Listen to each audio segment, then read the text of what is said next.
why not check out our website at wrestlingfatherandson.weebly.com, and don't forget to like, comment and subscribe to our channel and hit the notification bell. Hi everyone, welcome back to Wrestling Fun with Father and Son. I'm Father Matt and this is Son. Hi. Cody asked MJF to name his price, Jericho gets a prehistoric opponent for his next match, and the show ended with a sanctioned match between Janela and Moxley, but finished with an unsanctioned Jericho stare down from the crowd. This is the Explosive Elite Review. AEW 4th of the 12th 2019. First disclaimer, if you noticed, there is no Rawsome review this week. I've took it upon myself, executive decision, Kai, that I'm not going to do Raw this week. I thought Raw was really poor, there's nothing worth talking about, nothing happened, no matches for TLC. The only real big thing that happened was a Bobby Lashley Rusev thing, but we're skipping that every week for the unseeable future. And to be fair, like I say, nothing really happened. Anyway, let's talk about something that did happen this week and did have some lots of points to talk about. Let's talk about AEW this week. Started with a six-man tag. The Young Bucks and Dustin Reynolds versus Sammy Guevara, Santana and Ortiz. And Dustin had the cast still on his hand, but he was cleared to wrestle. Obviously, they've had a bit of a feud. He had a Young Bucks attire. Yeah, he did. He came out in kind of a sort of homage to the Young Bucks' attire. I put Dustin has still got it. I think he has. He's slowing down a little bit, but he's still got the moves. He even done a Canadian Destroyer, Kai. He looked really, really good in this match. At the end of the match, Santana and Ortiz, obviously they have the referee distraction. They got the sock with the balls, tried to overthrow the Young Bucks and Dustin, but in the end, that was them who was victorious with a very unique finisher. It was sort of a play on the Young Bucks finisher, but with Dustin Reynolds involved in it, with all the six men involved in it. It was a really, really good finisher, really unique. So yep, they got one over on the Inner Circle. Next we had Trent versus Ray Phoenix. Again, I thought this was a better match than the last match that Trent had with Pentagon. I thought he sort of accommodated Ray's sort of style a little bit more.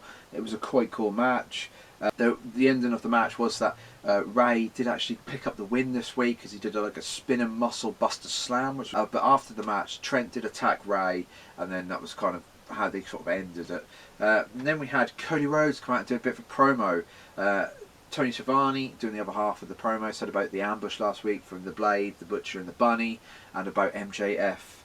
And Jericho. Basically, Cody said about MJF that he didn't want to face him, but Cody needs to face him. And what will it take?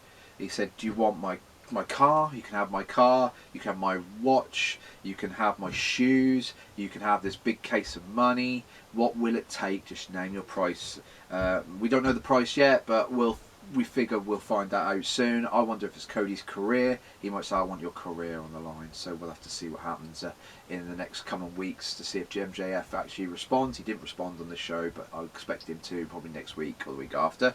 Then we had Nyla Rose versus Leva Bates. Very quick squash match. Then she attacked Leva Bates after the match, only for Shanna to come down. And then Shanna got put through a table with the ref as well. So obviously Nyla Rose, very big powerhouse of a female athlete. Then we got another promo. Jericho this time come out with Jack Hager. Again, Jericho, brilliant promos. These are where he shines the most. He said about 12,500 bottles of his bubbly wine has been sold in the week, which is actually genuine. Yes, it is been sold. That he basically he's contractually obligated to do one more match in 2019. Then he produced another list, but it wasn't a list. It was called the Lexicon of Le Champion. Very clever title for Jericho. Jericho's so good at doing these things, coming up with things like this. He basically then read off a long list of people he would not face, namely Moxley, because he kept saying Moxley throughout the list, only for then somebody to come out. Who was it? Who came out after he sort of... Jurassic Express. That's it, the Jurassic... Oh, is it called the Jurassic or is it Jungle Express? Because I read Jungle Express. Or is it Jurassic? Is it Jurassic? Oh, right, okay. Anyway, Jungle Boy, Marco Stunt and Luchasaurus came out.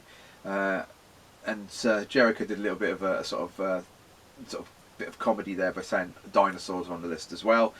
Only for them then to sort of do a bit of backwards forwards, and it's basically Jungle Boy. He said, "You wouldn't last 10 minutes with me." Jungle Boy then says, "Yes, I would," and it's basically they've set the match up for December the 18th because there was a slap and a little bit of a brawl and a separate, and yep, there's a match on the 18th, so it'd be quite cool to see that. Next we had Chris Statlander versus Akira Ishida. Not really much to this match again. I'm not high on the women's division in AEW at the minute. Chris Statlander won. Only for then Awesome Kong and Brandy Rose to come out and try to recruit Chris Statlander. Only for then a fan at ringside to say, "Recruit me, I pledge." And then they basically took all her hair off. And that was kind of that. Then we had Christopher Daniels versus Pentagon. There was a bit of a tag on the ramp. Chris Daniels was on the turnbuckle as Pentagon Jr. was walking down. He tagged him. They had a bit of a brawl. They had the match. Ray come out at ringside. Then Pentagon got the mic stand because obviously Chris Daniels come out with like a half mic stand. Only for then it to get thrown out of the ring. There was a distraction, and basically Pentagon did his like package pile driver in the end to beat Daniels. And then we get to the main event. It was finally a sanctioned match between Joey Janela and Moxley. It was what it was, a 10-minute match. I thought Joey Janela was missing a step in this match. I didn't think he was sort of as clean as I have seen him. But anyway, there was a quite cool spot with the ring bell announce table where Moxley was sort of leaning against it. Joey Janela jumps off the turnbuckle straight through the table. It's quite cool. But it was Moxley who they got the win with that sort of paradigm shift. But he's now putting people up in the air and spiking them now. I've noticed that. It's more of a spiked DDT than it was like a sort of double arm DDT like you used to do with the Dirty Deeds. And then at the end, Jericho's moving kit. Jericho through the crowd, bit like last week with Moxley, and they had a little bit of a stare down, and that was the end. So they're heightening that tension between Moxley and Jericho quite nicely there. They're going to clash. It's going to be a really good build-up. I can see it. I think they're going to do it better than they did in the WWE. I see that Moxley's going to be new champion. Well, he could be. He could be the one to take Jericho's title in the end. So yeah, I'm looking forward to when they clash. I think they're going to build this up slowly, and it's going to be really quite interesting to see how they develop it over the next few weeks. I've read that AEW only do 4 pay-per-views a year. At the minute, they're only going to do 4, so the next one is probably going to be about Royal Rumble time, possibly maybe a little bit after that. I'm not too sure, but I think this match is going to be on their card for the next pay-per-view. Anyway, AEW, very, very, again, I keep saying it every week, consistent. I do enjoy watching it, better than Raw by a mile. Yeah, Raw was not great. The next video that we do will be the Blue SmackDown review. Hopefully, I'll say hopefully because hopefully that show will have something to talk about. It's the first time since doing this in about 10 months that I haven't done a Raw review. It's reached to me rock bottom last week, or this week should I say, and I just couldn't find anything interesting to come out of it.